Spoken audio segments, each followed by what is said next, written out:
এসআইআরের নামে বাংলা জুড়ে ভোটের কারবারিরা যে আতঙ্কের বাতাবরণ তৈরি করেছে এবং এই এসআইআরকে সামনে রেখে এই বাংলায় যেন মনে হচ্ছে কেউ জিতবে কেউ হারবে, কেউ ক্ষমতা ছিনিয়ে নেবে, কেউ ক্ষমতা দখলে রাখবে, কিন্তু মাঝখান থেকে সাধারণ মানুষের পাশে দাঁড়ানোর কোনো চেষ্টা এখানটায় হচ্ছে না।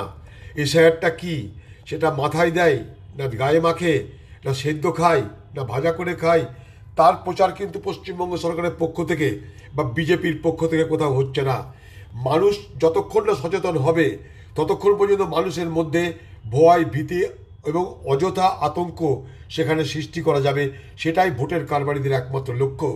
তাই আজকে যারা এসআইআরের বিরোধিতা করছে তারা চাইছে আরও বেশি মানুষ মরুক, আমরা প্রমাণ বলাবার চেষ্টা করব এরা সব এসআইআর কারণে মরেছে।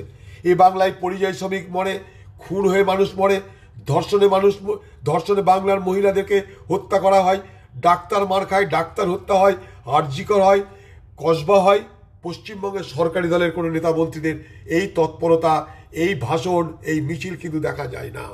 কিন্তু এনআরসির সময় যেমন সংখ্যালঘু মানুষকে ভড়কি দেখিয়ে, সাধারণ মানুষকে ভড়কি দেখিয়ে নির্বাচন হয়েছিল, ঠিক একইভাবে এসআইআরের নামে বিজেপি এবং টিএমসি তাদের নিজেদের খালি ভোট ব্যাংকে দখল করে রাখার জন্য এবং নিজেদের ক্ষমতাকে প্রদর্শন করে আগামী দিনে নির্বাচনের বৈতরণী পার হওয়ার জন্য ময়দানে নেমে গেছে।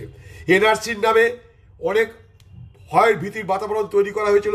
বলুন বাংলার মানুষ, একটা মানুষ কেউ বাংলাদেশে গেল না একটাও মানুষ কেউ বাংলাদেশ থেকে এলো এই নাগরিক আইন আর এনআরসির নামে? বলুন।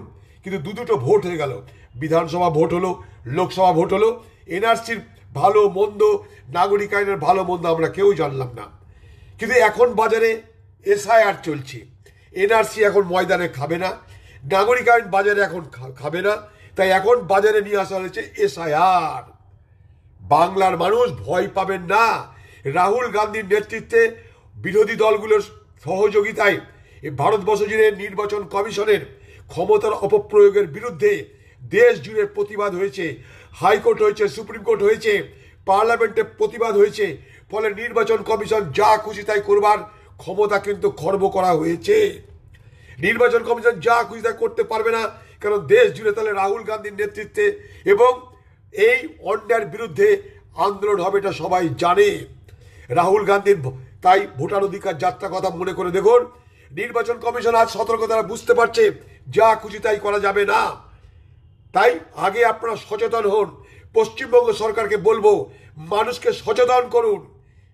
কংগ্রেসের কর্মীরা প্রত্যেকটা মানুষের পাশে আছে, একটা মানুষের ভোটার লিস্টে নাম কাটা গেলে আমরা আপনাদের সহযোগিতা করে ভয় পাওয়ার কোনো কারণ নেই। কোর্ট এখনো মরে যায়নি। আপনারা দেখলেন এসআইআর নামে বিহারে যা করতে চেয়েছিল, কোর্টের হস্তক্ষেপে সেখান থেকে কিছুটা হলেও নির্বাচন কমিশনকে পিছিয়ে আসতে হয়েছিল। আগামী দিনেও মানুষের ভোটার অধিকার কেড়ে নেওয়ার চেষ্টা হলে প্রতিবাদ রাস্তায় হবে, প্রতিবাদ কোর্টে হবে, প্রতিবাদ পার্লামেন্ট হবে, প্রতিবাদ সড়কে হবে। আপনারা তাই দুশ্চিন্তা করবেন না। বাংলার মানুষের এই ভয়ের বাতাবরণ থেকে বাংলা মানুষকে বেরিয়ে আসতে হবে। এসআইআর কোনো ভূত নয়, প্রেত নয়, দৈত্য নয়, দানব নয়।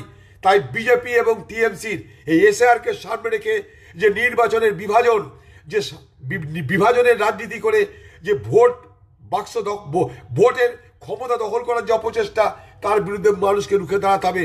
টিএমসি এবং বিজেপি এরা চাইছে এই সাধারণ মানুষের মধ্যে ভয় ভীতির বাতাবরণ তৈরি করে ভোটের বিভাজনকে স্পষ্ট করতে সতর্ক থাকুন।